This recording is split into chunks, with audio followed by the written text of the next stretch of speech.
कॉन्सर्टमध्ये ड्रग्सच्या ओव्हरडोसमुळे दोन तरुणांचा मृत्यू झाला आहे. हे कशा पद्धतीने बघतात तर हाकेच्या अंतरावरती पोलीस स्टेशन होतं. महाराष्ट्राला दुखता महाराष्ट्र करण्याचं जो सापळा रचला गेला आहे त्याची ही कुठे ना कुठे पावती, त्याचे पुरावे या निमित्तानं गोरेगाव प्रकरणाच्या माध्यमातून मिळाले. वास्तविक पाहता कांडला बंदर ते महाराष्ट्र हा एक कॉरिडॉर जो आहे हा ड्रग्सचा महाराष्ट्राला करण्याचा एक पुढील डाव आहे. त्यामुळे गुजरातमधून कांडलामधून थेट स्वरूपामध्ये ड्रग्स जे ते महाराष्ट्रात येतात आणि हा प्रश्न गोरेगाव पुरता, मुंबई पुरता, पुण्यापुरता, नागपूरपुरता हा राहिलेला नसून आता तालुक्यात आणि खेड्यांपर्यंत ड्रग्सचं एक विस्तारित स्वरूपाचं एक नेटवर्क हे भारतीय जनता पक्षाच्या आशीर्वादाने नवे तर भारतीय जनता पक्ष त्याला रन करत आहे. हा आरोप नाही. तुळजापूर हे महाराष्ट्राचं तुळजाभवानीचं आराध्य दैवतांचं एक तीर्थस्थळ. या तीर्थस्थळाच्या निमित्तानं सर्वांना आस्था आहे, आदर आहे.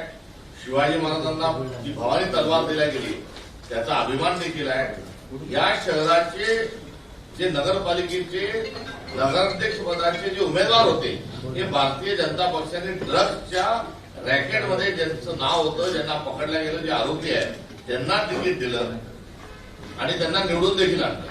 त्यामुळे यातून काय संदेश महाराष्ट्राला दिला तर यातून ड्रग्सचा व्यवसाय करणाऱ्याला आम्ही राजकीय प्रतिष्ठा देऊ, त्याला पद देऊ आणि भारतीय जनता पक्ष त्याच्या पाठीशी उभा राहील हा संदेश सदरू तुळजापूरच्या ड्रग्स माफियाच्या त्याला तिकीट देण्याच्या माध्यमातून असा एक प्रकार घडलेला आहे. एवढंच नाही तर त्यांचा मित्रपक्ष असणारा जो शिंदे शिवसेनेतला जो गट आहे त्यामध्ये थेट जे माजी मुख्यमंत्री आणि सध्याचे उपमुख्यमंत्री एकनाथरावजी शिंदे साहेबांच्या परिवारातील एका सदस्याच्या नावाने एका सदस्याच्या शेतात ड्रग्सची फॅक्टरी पकडल्या गेली. तिथे 43 कामगार पकडले गेले. त्या 43 पैकी 40 जणांना कुठली चौकशी न करता सोडून दिल्या गेलं. ते बांगलादेशी नागरिक असावेत इथपर्यंत आरोप झाले आणि या सर्व आरोपींना सोडण्याकरता खासदार श्रीकांत शिंदे यांचा दबाव होता. हे देखील आरोप आपण झालेले पाहिले. मात्र तिथे ड्रग्सची फॅक्टरी होती हे सिद्ध झालं. ते जे शेत आहे, ती जी जागा आहे ती एकनाथ शिंदे यांच्या कुटुंबातल्या माणसाची होती ते सिद्ध झालंय. त्यामुळे दुसरीकडे एकीकडे भाजप आणि दुसरीकडे एकनाथ शिंदेची शिवसेना हे ड्रग्सचं रॅकेट कसं चालवतं हे वेगवेगळ्या निमित्ताने पुन्हा एकदा सिद्ध होत आहे.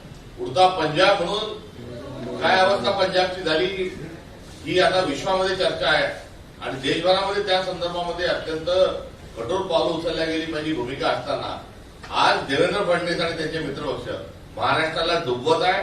त्यामुळे हा डुबता महाराष्ट्रचं पूर्ण पाप जे आहे हे सत्ताधाऱ्यांचं आहे हे या निमित्तानं प्रकाशाने समोर आलं. आणि हा जो गोरेगावचा प्रकरण आहे या गोरेगावमध्ये नाकाच्या खाली जे म्हणतात ना अगदी तशाच स्वरूपामध्ये हे कांड झालेले आहे. कारण जो व्हेन्यू होता जे स्थळ होतं त्याच्या अगदी समोर गोरेगावचं वनराई पोलीस स्टेशन आहे. हाकेच्या अंतरावर नसून तर हाकेपेक्षा कमी अंतरावर पोलीस स्टेशन आहे. त्याच्या समोर सर्रास अशा स्वरूपामध्ये त्या ठिकाणी ड्रग्ज दिल्या जातात. त्यातून ओव्हरडोस होतो. हे पोलीस विभागाचं, गृह विभागाचं, मुख्यमंत्र्यांचं फेल्युअर आहे. ही काही पहिलीच घटना नाही. वेगवेगळे त्या ठिकाणी सांस्कृतिक कार्यक्रम होतात, इतर काही कार्यक्रम होतात. तरुणांच्या ठिकाणी मोठ्या प्रमाणावर बोलवल्या जाते आणि याआधी हे होत होतं आणि याचा नियमित हप्ता जो आहे हा पोलीस विभागाला हा मिळत असावा म्हणून याकडे मुख्यमंत्र्यांचा कानाडोळा आहे असं म्हटलं चुकीचं ठरणार नाही.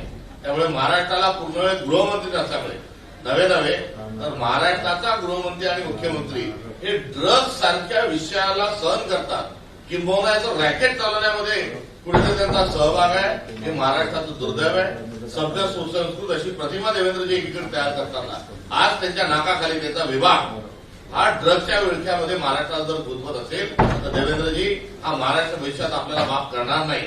काय चाललंय तुमच्या राज्यात? ड्रग्समध्ये लोक अतिडोसनी मरत चालली आहेत. शेतकरी आत्महत्या करतात तो विषय आपल्या ठिकाणी आहे. मात्र आज व्यसनाधीन महाराष्ट्र करण्याच्या अनुषंगानं आपला विभाग एकामागे जर पोलीस विभाग अशा प्रकारच्या आशीर्वादाने हट्टी चालवत असेल तर आपण तात्काळ स्वरूपामध्ये राजीनामा दिला पाहिजे.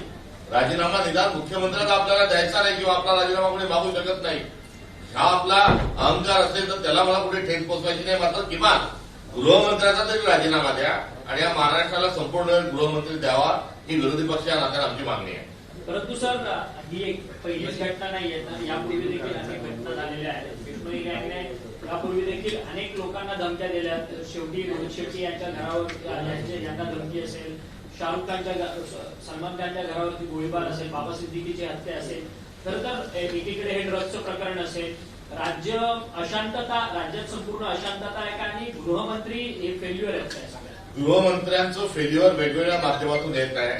मात्र या संदर्भात गुन्हेगारीचा जो विषय आहे त्या ठिकाणी तर त्याचं फेल्युअर आहे. मात्र ड्रग्सच्या प्रकरणामध्ये त्यांची जे फेल्युअर आहे, या निमित्तानं महाराष्ट्राची अब्रूची लक्तर जी आहे ती वेशीवर टांगल्या गेलेली आहे. पहिले मुंबईमध्ये गँगवॉर होती, सिने दृष्टीपर्यंत त्याचे कुठेतरी पाळंमुळ आहेत हेही बोलल्या जात होतं. कुठे सरळ सरळ एन्काउंटर होत होते. महाराष्ट्र सगळा त्या संदर्भामध्ये त्याची चर्चा असताना गतकाळामध्ये सदरक्षणार्थ आणि कलनिग्रहणार्थ ही भूमिका घेत असताना महाराष्ट्रातला हा जो टोळी युद्ध आहे, की गँगवॉर जे ते थांबवण्यामध्ये गत सगळ्या सरकारना आणि पोलीस विभागाला यश आलं होतं. मात्र देवेंद्रजींच्या निमित्तानं आता नवीन डॉन आणि नवीन धमक्या यायला लागल्या. कुठे विमानतळाच्या यायला लागल्यात, कुठे अजून ठेकेदारांना यायला लागल्यात. बाबा सिद्दीकी साहेबांचा झालेला जो खून आहे त्या खुनाच्या निमित्तानं कुठे अद्यापर्यंत पुढे गोष्टी गेल्या नाहीत. आणि नवीन नवीन ज्या टोळ्या आहेत त्या या डोकं वर काढतात आहेत, या स्वतः डोकं वर काढतात आहेत. तर यामागे देखील देवेंद्रजी आपला आणि भारतीय जनता पक्षाचा हात आहे, इथपर्यंत आता आरोप करण्याची वेळ आलेली आहे. आणि ही वेळ आरोपाची जरी एका बाजूला असेल तर दुसऱ्या बाजूला महाराष्ट्राच्या कायदा आणि सुव्यवस्थेचा पूर्ण वाटोळं हे आपल्या गृहमंत्रीपदाच्या कारकिर्दीत झालेलं आहे. उद्यापासून संसदेचं अधिवेशन सुरू होतंय. डिलिमिटेशन असेल किंवा महिलांच्या धोरणाबाबतीतले मोठे निर्णय घेतले जाणार आहेत. मुख्यमंत्री फडणवीस यांनी स्पष्ट केले की सगळ्या पक्षांचे प्रदेशाध्यक्षांनाही पत्र पाठवलं जाणार आहे. तुम्ही काँग्रेसचे प्रदेशाध्यक्षात पाठिंब्यासाठी तुम्हाला पत्र आलंय का, आणि तुमची भूमिका काय? नाही, मला कुठल्याही प्रकारचं पत्र अजून आलं नाही. मात्र या संदर्भामध्ये महिलांच्या आरक्षणाचं जे विधेयक येत आहे त्याबद्दल आम्ही आनंद व्यक्त करतो. महिला विधेयक जे संसदेमध्ये येत आहे हे काँग्रेस गेल्या अनेक दिवसांपासून त्याचा प्रयत्न करत होती. किंबहुना हे काँग्रेसचंच एक बिल आहे आणि ते बिल पारित जर होत असेल तर त्या बिलाला निश्चित स्वरूपामध्ये काँग्रेसचा संपूर्ण पाठिंबा राहील. मात्र डिलिमिटेशनच्या माध्यमातून जर कुटील डाव काही आणला जात असेल तर त्या संदर्भामध्ये जागरूकता ठेवून डिलिमिटेशन म्हणजे नेमकं काय, डिलिमिटेशन म्हणजे या आपल्या भारतामध्ये प्रांतवाद लावायचे कुठेतरी कारस्थान आहे का, या भारताचे तुकडे करण्याच्या अनुषंगानं डिलिमिटेशन पासून काही होणार आहे का, हे सर्व बघण्याची आवश्यकता आहे. दक्षिणेतली राज्य ही अस्वस्थ आहे आणि महाराष्ट्र जो आहे हा देखील महाराष्ट्र इथे संपूर्ण जेव्हा डाटा आणि याचं सगळं विश्लेषण केलं जाईल तेव्हा महाराष्ट्र देखील अस्वस्थ होणार आहे. त्यामुळे पुढे चालून मराठी ही संपवण्याच्या अनुषंगानं, इथला भूमिपुत्र महाराष्ट्राचा संपवण्याच्या अनुषंगानं, महाराष्ट्राचा गायपट्टा करण्याच्या अनुषंगानं हा भाजपचा कुटील डाव असू शकतो. हे या निमित्तानं सांगत असताना डिलिमिटेशनच्या संदर्भात योग्य चर्चा झाली पाहिजे. त्याचा जो डाटा आहे, त्याचा जो एकंदरीत माहिती आहे, त्याचा एकंदरीत प्रस्ताव जो आहे तो पब्लिक डोमेनमध्ये असला पाहिजे. त्याची जनसुनवाई झाली पाहिजे. ते संसद सदस्यांना देत नाही आहे तर जनतेला काय देतील. मात्र जनतेपासून जनसुनवाईच्या माध्यमातून हा सर्व प्रवास झाला पाहिजे. आपल्या संविधानामध्ये एकूण 22 अनुसूची 8 मध्ये एकूण 22 भाषा आहेत आणि या सर्व भाषांनी हातात हात घालून त्या राहिल्या पाहिजे. प्रत्येक भाषेचं एक महत्व आहे आणि प्रत्येक भाषेचं संरक्षण आणि संवर्धन झालं पाहिजे. त्यामध्ये मराठी भाषा देखील आहे. मात्र डिलिमिटेशनच्या आडून जर मराठीच्या छातीत खंजीर खुपसण्याचा प्रयत्न यामध्ये जर असेल तर काँग्रेस सहन करणार नाही. सर, ही सगळी प्रकरणं होत असताना अशोक खरतांचं प्रकरण देखील सातत्यानं राज्यामध्ये वर येताना पाहायला मिळतं. अशोक खरतांबरोबर राज्यातले बडे अधिकारी असतील, बडे नेते असतील, या सगळ्यांचा नेक्सस होता आणि या सगळ्यांचे संबंध होते. परंतु अद्याप देखील या कोणत्याच अधिकाऱ्यांची किंवा राजकीय नेत्यांची खरात सोबतच चौकशी होत नाही. कारण हा सगळा कुठेतरी संशयाचा भाग तर आहेच आहे. कारण हे प्रकरण गृहमंत्र्यांना अर्थात मुख्यमंत्र्यांना त्याची कल्पना 8-9 महिने झालेले होते.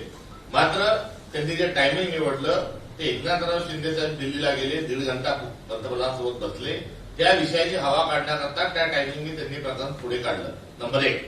नंबर 2, 53 जे व्हिडिओज आहेत ते जाणून बुजून काहीच व्हिडिओ पुढे त्यांनी टाकले. बाकीच्यांना वाचवण्याचा प्रयत्न त्या ठिकाणी करत आहे. एकूण संपूर्ण त्याच्याजवळ असणारा डाटा आणि त्यातला जो एकंदरीत सर्व जो किळसवाणा प्रकार आहे तो समोर यायला सिलेक्टिव्ह काम तिथे केलं. नंबर 2. नंबर 3, या प्रकरणाला थेट निर्णयापर्यंत नेऊन न देता हे प्रकरण कुठेतरी चघळून याची जी एक चर्चा जे गॉसिप महाराष्ट्रामध्ये निर्माण केलं जात आहे, त्यामुळे कायद्याचं काम करत असून कुठेतरी फिलर्स दिल्या जातात आहे, सांगितलं जात आहे लोक चर्चा केली पाहिजे, की व्हिडिओज कुठे आहेत काय आहेत याची मागणी क्रिएट केली जाते. त्यामुळे एखाद्या किळसवाण्या प्रकरणाला तुमच्या राजकीय कुटील डावाच्या माध्यमातून जर खतपाणी घातलं जात असेल, लोक दीर्घकाळ ते प्रकरण जर चघळत असतील, त्याची अंबट शोकीन त्या प्रकरणाच्या अनुषंगानं काही त्याच्या क्लिप्स व्हायरल करण्याच्या गोष्टी करत असतील तर मुख्यमंत्री महोदय हे बरं नवं. यामध्ये एक गाव 2 तुकडे करा, सगळा डाटा येऊ द्या, सगळी टीम पाठवा, आपण एक त्या ठिकाणी एसआयटी लावली आहे ती सशक्त करा, एसआयटीचा आकार वाढवा, ती फास्ट करा, फास्ट फूडकडे टाका आणि या घाणेरड्या या नालायक या विचित्र विकृत या खराब प्रकरणाचा फटका ताबडतोबीने पाडा. खराब प्रकरणाच्या निमित्तानं खराबला मारून टाका. याची कशाला तुम्ही चौकशी करता असे सांगण्याचा प्रयत्न हा भाजप धार्जिण्या काही लोकांकडे केला जातो. त्यामध्ये ते तथाकथित किडी गुरुजी पण त्यातलाच एक भाग आहे.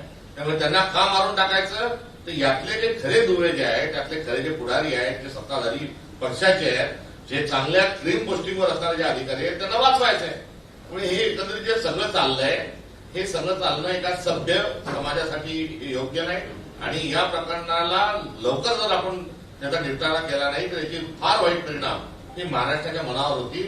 त्यामुळे याही प्रकरणात जसं आपण ड्रगच्या संदर्भात करतात, मुख्यमंत्री महोदय कृपा करून या खराब प्रकरणाचा एकदा फटका पाडा आणि कायदा काय असतो हे महाराष्ट्राला दाखवून द्या. पण त्यांचं एन्काउंटर केलं जाऊ शकतं असं वाटतं. कायदा काय असतो दाखवून द्या, म्हणजे एन्काउंटर पण होऊ शकतो.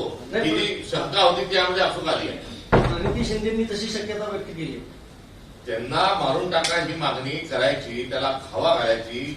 जे किडे गुरुजी जे आहेत ते किडे गुरुजी कोणाच्या पाया पडतात आणि किडे गुरुजींचे भक्त कोण आहे एवढ्या महाराष्ट्राला माहिती आहे. त्यामुळे आंबे खाऊन मुलं होतात या विचारावर विश्वास असणारे जे काही गृहमंत्र्याची गृह विभागाशी थेट संबंधित जे आहे ते जर अशी मागणी करतात आहे तर कुठेतरी कपच्यात घेऊन त्याचं एन्काउंटर करण्याचं किंवा मॉब लिंचिंगच्या माध्यमातून त्याला मारून टाकण्याची शक्यता नाकारता येत नाही.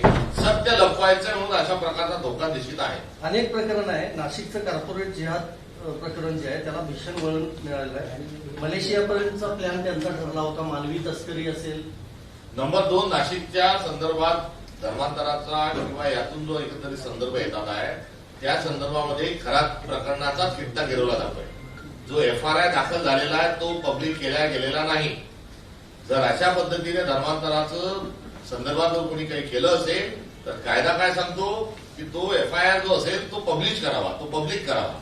त्यामुळे एकदा हा एफआयआर जो आहे तो पब्लिक करा आणि तो एफआयआर पब्लिक झाल्यानंतर नेमकं काय काय होत होतं, कुठे कुठे होत होतं, मलेशियात सांगितलं जात होतं का अजून कुठे काय सांगितलं जात होतं हे सगळ्यात समोर येईल. या प्रकरणातही गॉसिपचा पार्ट मोठा केला जातोय आणि कायद्याचं काम कमी करतोय. त्यामुळे जर चुकीचं काही झालं असेल, जर बळजबरीने काही गोष्टी झाल्या असेल तर ताबडतोब कारवाई झाली पाहिजे. मात्र इथेही देखील कुठेतरी 2 धर्मामध्ये वाद लावण्याच्या अनुषंगानं सरकार त्या दिशेनं हे पाणी घेऊन चाललंय, त्या वळणाने हे पाणी घेऊन चाललंय ही देखील शंका या निमित्ताने व्यक्त करत असताना जर सरकार खरोखर या प्रकरणाचा त्यांना फटका पाडायचा असेल तर त्यांनी ताबडतोब हा जो एफआयआर जो आहे हा पब्लिक करावा. सर, काल डॉक्टर बाबासाहेब आंबेडकरांची जयंती होती, त्या निमित्ताने चैत्यभूमीवरती कार्यक्रम होता. त्या कार्यक्रमामध्ये स्वतः देवेंद्र फडणवीस मुख्यमंत्री होते. त्यांनी एक वक्तव्य केलं. त्या वक्तव्यावरतून सोशल मीडियावरती अनेक प्रश्नचिन्ह निर्माण होत आहेत की त्यांनी एक वक्तव्य केलं की भारत हा जागतिक अर्थव्यवस्थेमध्ये 3री महासत्ता आहे, लवकरच पहिली आर्थिक महासत्ता बनेल अशा पद्धतीचा दावा त्यांनी केला. मागे काही महाराष्ट्र हा काय कुठचा एक देश जो आहे त्याची आणि भारताची महाराष्ट्रची अर्थव्यवस्था एकसारखी आहे असं देखील एक वक्तव्य त्यांनी केलं होतं. त्यामुळे त्यांच्या वक्तव्याच्या अनुषंगाने काय आता मी एवढंच म्हणेल की अमर्त्य सेन आणि डॉक्टर बॅनर्जी यांना दोघांना जो आहे नोबेल अवॉर्ड मिळाला होता अर्थशास्त्राच्या दृष्टिकोनातून. आता त्याच दिशेने देवेंद्रजींचा प्रवास चाललाय. त्यांच्या या प्रवासाला शुभेच्छा. मात्र शेतकरी रोज आत्महत्या करतोय, युवा जो आहे, तरुण जो आहे त्याला रोजगार नाही. एकंदरीत महाराष्ट्रामधली सर्व परिस्थिती ही अत्यंत सोशिओ इकॉनॉमिकली चिंताजनक झालेली आहे. त्यामुळे महाराष्ट्र हा आणि भारत शेतकरी आत्महत्यात 1 क्रमांक, बेरोजगारीत 1 क्रमांक, ह्युमन डेव्हलपमेंट इंडेक्स मध्ये त्याचा नंबर दरवेळेस कमी कमी घसरत चाललाय. हे सर्व जे आकडे आहेत या आकड्याच्या संदर्भात देखील त्यांनी महाराष्ट्राला, भारताला आणि जगाला मार्गदर्शन करावं. वर्णीमध्ये काल जे आहे भीम जयंती साजरी करत असताना पोलिसांनी अडवणूक केली आणि एक गोंधळ जो आहे तो त्या ठिकाणी उडाला आणि त्याच्यानंतर गोंधळानंतर पोलिसांनी 12 वाजेपर्यंत परवानगी दिली. या घटनेकडे तुम्ही कसं होता? परळीमध्ये गेली 70 वर्ष झालं भीम जयंती मोठ्या उत्सवात साजरी. कुठचेही सण, जयंती, उत्सव साजरे करत असताना सुप्रीम कोर्टांनी ध्वनी प्रदूषणाच्या अनुषंगानं आखून दिलेल्या नियमाची पालन हे व्हायला हवं आणि ते पालन होत असताना जे वेळेची जी मर्यादा दिलेली आहे, जी मुभा दिलेली आहे, ती मुभा देखील सांभाळण्यात आली. मात्र वेळेच्या आधीच डीजे बंद करणं, वेळेच्या आधीच कुठेतरी थांबवणं, अडकवणं आणि विशिष्ट ठिकाणी अडवणं आणि विशिष्ट ठिकाणी 10 वाजल्यानंतरही वाजवू देणं, हा जो पोलिसांचा जो आता मनमर्जी जो कारभार चाललाय, त्यामुळे अशा प्रकारच्या घटना महाराष्ट्रात वाढतात आहेत. सर, हिंदी में जानना चाहते हैं, जिस तरीके से महाराष्ट्र के ट्रांसपोर्ट डिपार्टमेंट ने एक ऑर्डर पास किया है कि 1 मई से ऑटो रिक्शा चलाने वाले और टैक्सी ड्राइवर जो है मुंबई, उनको मराठी अनिवार्य होगा और अगर वो नहीं बोल पाते हैं, लिख पाते हैं या बता पाते हैं तो उनका लाइसेंस रद्द किया जाएगा. देखो, महाराष्ट्र में जो कोई भी आदमी किसी भी व्यवसाय से या सर्विस के लिए आता है तो उससे अपेक्षा है कि वो मराठी बात करे. यदि मराठी बात नहीं कर सकते तो मराठी समझने की भी जो सभ्यता है या उसका जज्बा वो रखे. मगर आए दिन मराठी और हिंदी एक झगड़ा लगाने का जो प्रयास किया जा रहा है ये बहुत गलत है. इसलिए महाराष्ट्र में स्वाभाविक स्वरूप में यहाँ की भाषा मराठी है. आप अन्य राज्यों में जाओगे तो उनकी भाषा वहां है, मगर यहाँ की भाषा में हम बात नहीं करेंगे, ये अहंकार बहुत गलत है. और तुम्हें ये हमारी भाषा आना ही चाहिए, मराठी आना ही चाहिए, इस प्रकार से अपेक्षा रखना ये भी गलत है. तो मराठी जो है ये पढ़नी चाहिए, पढ़ाना चाहिए, इसके साथ राजनीतिक खिलवाड़ करना गलत है. लेकिन सर, नहीं आएगा तो लाइसेंस ही रद्द कर देंगे, ऐसा फरमान जारी हुआ है. ये कुल मिला के हर चीजों में जो है, हर बात में पोलराइजेशन का जो प्रयास सरकार करती है उसका यही उनका एक मैंडेट है और पोलराइजेशन हर चीज में करना ही उनका पढ़ना है. सर, ड्रग्स गोरेगांव ड्रग्स मामले में जिस तरीके से खुलासा हुआ है, दो युवकों की जान गई और अभी इन्वेस्टिगेशन जारी है, ड्रग्स का मसला सुलझ नहीं रहा. ड्रग्स का मसला बढ़ रहा है. महाराष्ट्र को डूबता महाराष्ट्र बनाने के चक्कर में अब यहाँ का गृह विभाग लगा हुआ है और ये सीधा इसकी जिम्मेदारी महाराष्ट्र के मुख्यमंत्री देवेंद्र फडणवीस. सर, आखिरी सवाल, अमरावती में जिस तरीके से माहौल टेंस हो गया है, वहाँ पर जो सोशल मीडिया के माध्यम से तस्वीरें बच्चों की वायरल की गई, वीडियोज के अरेस्ट किया गया, अब तुरंत उनमें सख्त कार्रवाई उसमें होना चाहिए. और खराब का मामला हो, नासिक का मामला हो, अमरावती का मामला हो, इन सारे घिनौने मामले में कानूनन तुरंत कार्रवाई करना चाहिए. इसको पेंडिंग रखते हुए इसकी जो चर्चा चलाने के बदले कानून ने सख्ती के साथ सामने आना चाहिए. सर, आदित्य ठाकरे को कार्याध्यक्ष के रूप में उनको हार्दिक शुभकामनाएं, हार्दिक शुभकामनाएं. लेकिन सर, मराठीमध्ये की आदित्य ठाकरे यांना त्यांच्या पक्षाचं कार्याध्यक्ष बनवण्याच्या संदर्भातल्या हालचाली सुरू आहेत, कशा पद्धतीने पाहतात? त्यांचा पक्ष आहे, स्वतंत्र पक्ष आहे, त्यांना त्यांच्या पक्षाचे निर्णय घेण्याचे अधिकार आहे. सर, त्या या मुद्द्यावरून जे आहे ते ठाकरे गटामध्ये 2 मतमतांतर झाल्याचं पाहायला मिळतं. त्यांच्या पक्षाचा अंतर्गत ती बाब आहे. त्यामुळे त्या पक्षाच्या कोणत्याही निर्णयाच्या संदर्भात काँग्रेसमधून आम्हाला बोलण्याची काही आवश्यकता नाही. सर, पण काल संभाजीनगरमधल्या भीम जयंतीच्या रॅलीमध्ये औरंगजेबांचा फोटो जो आहे तो एका तरुणाने झळकावलेला पाहायला मिळतोय. सातत्यानं अशा घटना ज्या आहेत त्या राज्यात होताना पाहायला मिळत आहेत. त्या राज्यामध्ये बऱ्याचशा ठिकाणी सामाजिक तेढ निर्माण करण्याच्या अनुषंगानं सरकारमधली सत्ताधारी पक्ष जो आहे तोही अशा प्रकारच्या खोडसाळपणाच्या मुद्दे जो आहे तो उकरून काढून दंगली घडवण्याचा प्रयत्न करत आहे, असं देखील अनेक ठिकाणी समोर आले. सर, बारामतीच्या पोटनिवडणुकीमध्ये काँग्रेस हा पक्ष प्रचाराला वगैरे जाणार आहे का? आधीच त्याची भूमिका स्पष्ट केलेली आहे. जी भूमिका आधी घेतलेली त्यावर आम्ही थांबवा. भूमिका न बदलणे हाच काँग्रेसचा बाण आहे.